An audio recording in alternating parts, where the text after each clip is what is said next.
Welcome back to CTV News Channel. I'm Lois Lee. Watching a grandparent go through stages of dementia and memory loss can be confusing and scary for children. In her new book, A Rose for Grandma, Christiana Egi hopes to demystify and destigmatize this experience for kids. Christiana is also the executive director at Alexis Lodge Retirement Residence in Scarborough, and she joins me from Toronto today. Christiana, first of all, thank you so much for taking the time to speak with us today. Thank you for having me. Well, I'm very excited to talk to you about this because so many children do experience this confusion. What's going on with grandma, grandpa, when they're going through dementia or Alzheimer's? What inspired you to write this book? Actually, having owned a home for people with Alzheimer's and other types of dementia for the past couple of decades, I find that the confusion, even in adults, is the same. People don't know what to do. People get hurt by from the behaviors of their loved ones. And I've been seeing this through the years. So I decided to write this book through the voice of a child to help demystify and to also teach valuable lessons to children who are dealing with this type of situation with their grandparents, and also to let families know that it is okay to be open, that dementia affects everyone and it's best to deal with it as a whole family unit.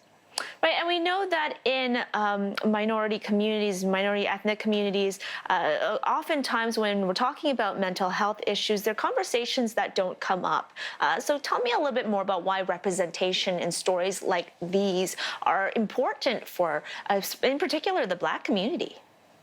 Well, actually speaking on my own behalf as an African, we are actually not encouraged to share a lot of information because of stigma.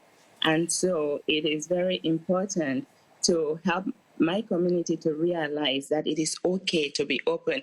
It actually spans beyond the Black community. A lot of people don't like to talk about mental health issues because of the social stigma associated with it. So this is why I decided to introduce it in a Black community, because it happens to everyone, so that young children who pick up this book will know and understand that they're not alone. And families also will realize that it's okay to be open about it. There's nothing to be ashamed about. No one asked to have mental illness or to have dementia. It happens. So the same way that we can talk about diabetes and heart diseases is the same way that we should be able to open up about mental health challenges. And this is actually the first book in a trilogy. So what can you tell us about your next two books? So my next two books, the first one, A Rose for Grandma, deals with Alzheimer's disease. As I said earlier, a lot of people are still confused about dementia and Alzheimer's. So people need to know that dementia is in itself is not a disease, but a collection of symptoms, that there are several types of dementia. So in my second book, I address vascular dementia, which is a disease, dementia that happens from vascular diseases such as Alzheimer's and diabetes, and also encouraging and exploring ways to prevent this, because these diseases are preventable. And in my third book, I talk about mixed dementia.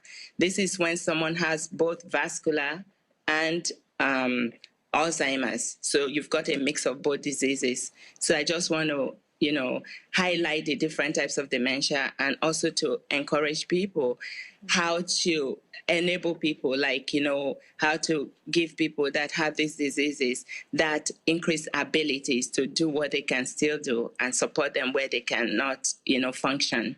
Such a wonderful idea for you to put these books forward, and I really commend you for telling these stories and giving people information that they really need. Thank you so much for joining us today from Toronto, Christiana Egi, author of A Rose for Grandma. Thank you. Thank you for having me. Have a good day. You too. Bye-bye. An art therapy program in Australia is helping ex-soldiers and emergency workers cope with the lingering mental